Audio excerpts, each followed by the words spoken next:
बिस्मिल्लाहिर्रहमानिर्रहीम। अस्सलाम वालेकुम व्यूवर्स। आज हम ड्रामा सीरियल बेरंग का 93 एपिसोड के रिव्यूज़ करेंगे और देखेंगे इस ड्रामे में क्या क्या नई चीज़ें हो रही हैं। जैसे कि आप लोगों को पता है, एनी और अफान के अंदर काफ़ी दूरियां थी, लेकिन वो जब एनी को एहसास होता है कि मुझे अफान के साथ आगे बढ़ना चाहिए, तो फिर वो अफान की तरफ बढ़ती है। लेकिन अफान उसको अपनी तरफ लाने के लिए ये नाटक करता है या फिर उसके साथ थोड़ी एक्टिंग करता है। एनी को अच्छा रिस्पॉन्स नहीं देता, उसको इग्नोर कर देता है, जिसकी वजह से एनी को एहसास होता है कि शायद अफान मुझसे दूर जा रहा है। लेकिन ऐसी कोई बात नहीं होती, अफान भी चाहता है एनी उसकी तरफ आए। ये तमाम बातों का एहसास दिलाने के लिए फिर वो एनी को टाइम नहीं देता और थोड़ा इग्नोर करता है। तो एनी ज़रा परेशान हो जाती है और कहती है कि अफान अब मुझे इग्नोर करता है। पहले मेरे जब वो मुझे बार बार कहता था तो मैं उसकी तरफ तवज्जो नहीं देती, मुझे भी ऐसा नहीं करना चाहिए था। अपने स्टूडियो में आकर अपनी पेंटिंग वगैरह करने लग जाती है और अपनी फ्रेंड्स को फ़ोन करती है और कहती है कि मैंने अफान को फ़ोन किया था, उसने मुझे इग्नोर कर दिया, तो मेरा दिल करता है कि अब अफान मेरे साथ बातें करे, टाइम स्पेंड करे। तो उसकी दोस्त कहती है ये तो अच्छी बात है, अगर वो इग्नोर कर रहा है कि तुम उसको अपनी तरफ कर लो और मना लो उसको, ऐसी क्या बात है, वो तुम्हारा शौहर ही तो है। एनी कहती है अच्छा ठीक है, मैं देखूंगी, चलो ऐसा ही करूंगी। फिर अफान अपने ऑफिस में बैठकर एनी के बारे में सोच रहा होता है और कहता है कि एनी सॉरी, मैं तुम्हें ये तमाम एहसास दिलाने के लिए करता हूँ। दूसरी तरफ आयमा भी ऑफिस ज्वाइन कर चुकी होती है, क्योंकि एमन ने जब ऑफिस ज्वाइन किया था उसने कहा था कि मैं भी करूँगी, मैं क्यों नहीं कर सकती, मैं तो इस कंपनी में शेयर होल्डर्स भी हूँ और शहरियार ने मुझे हिस्सा भी दिया हुआ है। लेकिन इन तमाम बातों की वजह से अफान और फाखरा उससे ज़्यादा बहस नहीं करते और उसको भी ऑफिस में आने देते हैं। और फिर आयमा अपनी गेम खेलना शुरू कर देती है और अफान के इर्द गिर्द घूमती है, अफान को अपनी तरफ लगाने की कोशिश करती है। उसका मकसद ही ये होता है कि अफान को किसी न किसी तरीके से अपने जाल में फंसा लूँ। और फाखरा बेगम बार बार अफान को इस बात पे अलर्ट करती है और कहती है कि तुमने आयमा से दूर रहना है, तुम्हें पता है ना इसकी कैसी नेचर है। फाखरा बेगम अफान को समझाती है और अफान कहता है मम्मी मैं बिल्कुल जानता हूँ, मुझे पता है ये किस किस्म की लड़की है, आप बेफिक्र हो जाए, मैं एनी से बहुत मोहब्बत करता हूँ और मैं आयमा के जाल में फंसने वाला नहीं हूँ। तो फाखरा बेगम कहती है कि ये लड़की अच्छी नहीं है, मैं तो पहले ही शहरियार से इसकी शादी करवा कर पछता रही हूँ, इसने उसका भी जीना हराम करके रखा था, आयमा से दूर ही रहा करो। अफान फिर अपनी माँ को कहता है कि मम्मी बहुत अच्छा, मैं ऐसा ही करता हूँ, आप आयमा की फ़िक्र ना करें, मैं इसके जाल में फंसने वाला नहीं हूँ। फिर फाखरा बेगम एनी और एमन की तारीफ़ करती है और कहती है कि वो दोनों लड़कियाँ बहुत अच्छी हैं। दूसरी तरफ दुर्दाना किसी से बात कर रही होती है और अपनी किसी न किसी नई प्लानिंग में कोई जाल बिछा रही होती है और वो खुश हो रही होती है कि हम ऐसा करेंगे। आयमा भी ऑफिस से आ जाती है और फिर अपनी बेटी को कहती है कि तुम्हें पता है ना तुमने कौन सा काम करना है और अफान को अपने जाल में फंसाना है। तो फिर आयमा कहती हैं आप ये फ़िक्र ना करें, ये तो मेरे दाएं हाथ का काम है, मैं जब एमन को शहरियार की ज़िंदगी से निकाल सकती हूँ और वहाँ से ये तमाम काम भी मैं बड़ी आसानी से कर लूँगी। माँ अगर खाला हमें घर से निकाल भी देंगी तो ऐसी कोई बात नहीं, हम कौन सा सड़क पे आ जाएंगे, मेरे पास इतनी दौलत है कि हम खुद दोनों खुद अपना गुजारा कर सकती हैं। उसकी माँ दुर्दाना कहती है बात तो ये ठीक है, लेकिन मैं चाहती हूँ कि तुम अफान से ही शादी कर लो और अफान तुम्हारे साथ है इंटरेस्ट नहीं लेता। आयमा कहती है यही तो बात है, मैं अफान को जितना भी अपनी तरफ खींचूं वो नहीं आता, वो तो एनी से ही चिपक कर रहता है और एनी का ही बन कर रहता है। अफान को अपनी तरफ लाना ये एक बहुत मुश्किल काम है। तो दूसरी तरफ फाखरा बेगम अफान और एनी से कहती है तुम कुछ दिनों के लिए बाहर घूमने के लिए चले जाओ, काफ़ी अरसे से यहीं पे हो।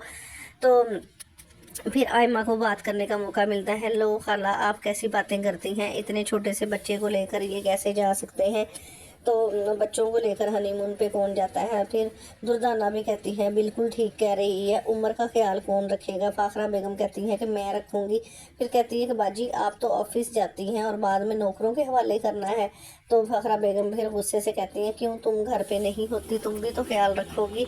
फिर वो कहती है मैं कैसे, आईनी तो वैसे भी ख्याल नहीं रखती, सारा दिन अपने स्टूडियो में घुसी रहती है या फिर सारा दिन घूमने फिरने चली जाती है और फौजिया के हवाले ही इसने उमर को किया होता है। एनी फिर गुस्सा आता है और कहती है आप दोनों को टेंशन लेने की ज़रूरत नहीं, मेरी जिम्मेदारी है, मैं खुद और ये हमारे अपने मामलात हैं, हम हल कर लेंगे। अफान भी फिर कहता है आप लोगों को भी ज़्यादा बात करने की ज़रूरत नहीं, अभी मेरा कोई प्रोग्राम, मैं कहीं नहीं जा रहा और तुम लोग परेशान ना हो, अजीबोगरीब किस्म के अपने अपने मशवरे अपने पास ही रखें।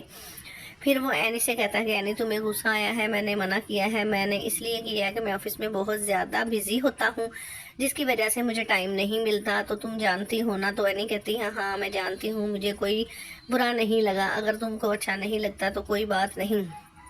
अफान फिर एनी से कहता है कि एनी मैं एक और बात कहना चाहता हूँ, जैसे कि हमारे रिश्ते में बहुत सारी उलझने और परेशानियां हैं, जब तक ये ख़त्म नहीं होती तो ऐसे जाने का क्या फ़ायदा, तुम बताओ ये ठीक है। एनी कहती है ठीक तो नहीं है, लेकिन अफान एनी बार बार अपनी बात का इजहार करना चाहती है कि मैं तुम्हारी तरफ पलटना चाहती हूँ, लेकिन अफान उसकी बात मुकम्मल होने ही नहीं देता और फिर आगे काम बात कर देता है। अगले दिन फिर एनी जब सुबह को उठती है तो वो कहती है कि अफान मैं कुछ दिनों के लिए अपनी अम्मी की तरफ जाना चाहती हूँ ताकि तुम्हें भी टाइम मिल जाए, तुम भी रिलैक्स हो जाओ। तो अफान कहता मैं तो अभी भी रिलैक्स हूँ, लेकिन अफान उसको मना नहीं करता क्योंकि वो एनी को रियलाइज़ कराना चाहता है। फिर वो कहता है कि ठीक है तुम तैयार हो जाओ, मैं तुम्हें छोड़ दूँगा। तो एनी कहती है ठीक है मैं मम्मी से भी बात कर लूँ, उनको भी बता दूँ कि मैंने जाना है। दूसरी तरफ दुर्दाना आयमा के पास के बारे में फाखरा से बात करती है और कहती है कि बाजी आपको पता है आयमा बहुत परेशान है। फाखरा बेगम फिर कहती है कि तुम आयमा से बात करो और उसको समझाया करो, उसको बिल्कुल भी अकल नहीं, वो सारा दिन बाहर घूमती रहती है और पता नहीं किन चक्करों में पड़ी रहती है, तुम उसकी तरबियत करनी चाहिए, हालांकि उसकी बिल्कुल भी उसको कोई परवाह नहीं है। एनी और एमन को ही देखो, वो कितनी अच्छी लड़कियां हैं। एनी ने पूरे घर को खुद संभाला हुआ है और एमन ने ऑफिस जाकर सारा ऑफिस संभाल कर रखा हुआ है। तो फिर एनी भी आ जाती है और कहती है कि मम्मी मैं अपनी अम्मी के घर जाना चाहती हूँ उमर के साथ। तो वो कहती है कोई बात नहीं जाओ। तो एनी को फिर अफान उसकी अम्मी के घर ले जाता है और छोड़ने के लिए और कहता है कि वैसे एनी तुम क्यों जा रही हो। एनी कहती है वैसे ही क्यों, मैं जा नहीं सकती और तुम्हें भी थोड़ा सा टाइम मिल जाएगा रिलैक्स होने के लिए और तुम भी अच्छी तरह से सोच समझ लोगे, इसलिए थोड़ा सा टाइम हम दोनों को मिलना चाहिए। अफान कहता है ठीक है तुम जितने दिन रहना चाहती हो रह लो, लेकिन उमर की मुझे बहुत याद आएगी, उमर को मैं मिस करूँगा। तो एनी कहती हाँ उमर ही याद आएगा और कोई नहीं याद आएगा। वो कहता नहीं वो भी याद आएगा, लेकिन वो तो खुद ही अपनी मर्जी से जा रहा है। इसी किस्म की बातें करते हुए वानी का घर आ जाता है, वो छोड़कर चला जाता है। फिर ऐसे ये देखकर एनी को खामोश थोड़ी सी हो जाती है। उसके माँ बाप परेशान होते हैं कि एनी तुम ठीक तो हो ना, तुम किस वजह से आई हो। तो एनी कहती मम्मी पापा आप बिल्कुल परेशान ना हो, मैं तो कुछ दिनों के लिए उमर के साथ आप लोगों के पास रहने के लिए आई हूँ ताकि आपसे बातें कर सकूँ, काफ़ी अरसा हो गया था। तो उसकी मम्मी कहती है ठीक है बेटा, लेकिन कोई बात तो नहीं है। बार बार उसको यही टेंशन लगती है कोई पता नहीं कोई बात हो गई है यानी कि ससुराल और अफान में के साथ, तो इस वजह से आ गई है। उसका बाप फिर उसकी माँ को जरीन को समझाता है कि ऐसी कोई बात नहीं, तुम वैसे ही परेशान हो रही हो। फिर अफान ऑफिस पहुँच कर एनी को दोबारा फ़ोन कर देता है और कहता है कि एनी तुम कैसी हो। वो कहती हूँ अभी तो छोड़ कर गए थे, मैं वैसे ही हूँ जैसे छोड़ के, अभी इतनी जल्दी तो भैया। कहता है मैं आपको याद नहीं कर रहा, मैं अपने बेटे उमर को याद करता हूँ, उमर से मैं इसलिए पूछ रहा था। तो एनी कहती है अच्छा जी मैं समझती हूँ। फिर अफान कहता है अगर तुम्हें अच्छा नहीं लगा तो मैं फ़ोन बंद कर देता हूँ। एनी कहती है मैंने ऐसे भी नहीं कहा। तो फिर ये थोड़ी बहुत उनके अंदर बात होती है। फिर एनी एमन का पूछने लग जाती है कि एमन कब आएगी। तो उसकी माँ बताती है कि एमन 6 बजे तक आती है। दूसरी तरफ एमन के ऑफिस में लड़का जो फाइक काम करता है वो एमन को पसंद करता है और एमन से इजहार नहीं करता, लेकिन वो एमन की तरफ बार बार अट्रैक्ट होता है और बहाने बहाने से एमन से बातें करने की कोशिश करता है और एमन को बिल्कुल भी अच्छा नहीं लगता। वो एमन को प्रपोज करेगा तो बाकी फरी की सास का वही रवैया होता है फरी के साथ, और फरी को हमेशा रोकती टोकती और अच्छा बुरा कहती रहती है और खाने में काम शाम करके फिर कहती है कि आ जाओ खाना बन गया है, अगर खाना है तो खा लो। फिर वही फरी आती है तो सोच देखती है दाल और चावल होते हैं लेकिन उसको पसंद नहीं होते। वो कहती है कि कोई बीमार है यहाँ पे। वो कहती है नहीं कोई बीमार ही खाते हैं। तो वो कहती है हमारे घर में तो जब कोई बीमार होता था दाल चावल बनते थे, तो हर वक्त आप दाल चावल ही बना लेती हैं। तो उसकी सास कहती है मेरे पास तो यही है, अगर खाना है तो खाओ, नहीं खाना तो ना खाओ, अपनी मम्मी से कुछ मंगवा लो। दूसरी तरफ फाहद आ जाता है। फाहद को जॉब मिल चुकी होती है और अपनी मम्मी को बताता है कि मैंने मुझे जॉब मिल गई है, और फिर मिठाई लेकर आता है, पहले अपनी मम्मी को खिला देता है। फरी को बहुत गुस्सा आता है, वो कमरे में चली जाती, नाराज़ हो जाती है। और फिर फाखरा बेगम उमर रहने की बात अफान से करती है और कहती है कि मुझे तो बहुत याद आ रही है, हालांकि एनी आज ही अपने घर गई है। अफान, मैंने उमर और एनी को मिलते हुए ऑफिस से घर जाऊंगी, ताकि मैं परेशान रहती हूँ, मुझे मेरा दिल लग गया है उनके साथ। और एमन के ऑफिस में फ़ाइक आ जाता है और कहता है कि आप मुझे बैठने के लिए कहेंगी। तो एमन फिर कहती है क्यों, मीटिंग में सारी बातें हो चुकी हैं, अब आपने क्या बात करनी है। तो फ़ाइक कहता है अब बैठने के लिए कहेंगी तो फिर मैं बताऊंगा। फिर इनके दरमियान कुछ बात होती है, तो एमन कहती है कि मुझे बिलावजह फजूल बातें करना बिल्कुल भी पसंद नहीं है। अगर काम के सिलसिले में कोई बात होती है तो आप ज़रूर मेरे से मिल सकते हैं, बात कर सकते हैं, बैठ सकते हैं। बाकी फजूल मैं कोई किसी से बात नहीं करती और ना ही मुझे अच्छा लगता है, आप ऐसा से एहतियात करेंगे। फ़ाइक को बड़े तरीके से बताती है। और एमन कहती है कि मुझे अपने काम से काम मतलब रखना बहुत अच्छा लगता है, मैं आपसे भी यही एक्सपेक्ट करूँगी कि आप भी अंदर से ऐसा ही करेंगे। तो फ़ाइक कहता है ठीक है, जैसे आपका हुक्म, और हंसते हुए बाहर चला जाता है। और आयमा इसको देख लेती है और फिर कहती है कि आप एमन के ऑफिस में क्या कर रहे थे। वो कह रहा था मुझे कोई काम था, इसी सिलसिले में इनसे मिलने के लिए आया था और बात करनी थी। फिर फ़ाइक वहाँ से चला जाता है। आयमा फिर अंदर आकर एमन से कहती है कि तुमने इसको क्या ऐसी बात की कि वो उसके दांत ही बंद नहीं हो रहे। वो मुस्कुराते हुए बाहर चला गया, कौन सी बात सुना दी। एमन कहती है आपसे मतलब मैं किसी काम के सिलसिले में आया था, मम्मी ने मुझे कोई प्रोजेक्ट दिया है, उसी के सिलसिले में तो मैं कर रही हूँ, आपको मेरी टेंशन लेने की ज़रूरत नहीं। आयमा कहती है कैसे नहीं, मैं यहाँ पे चेयर पर्सन हूँ और मैंने सारी कंपनी के लोगों पे नज़र रखनी होती है और मैं तुम पे भी रखूँगी।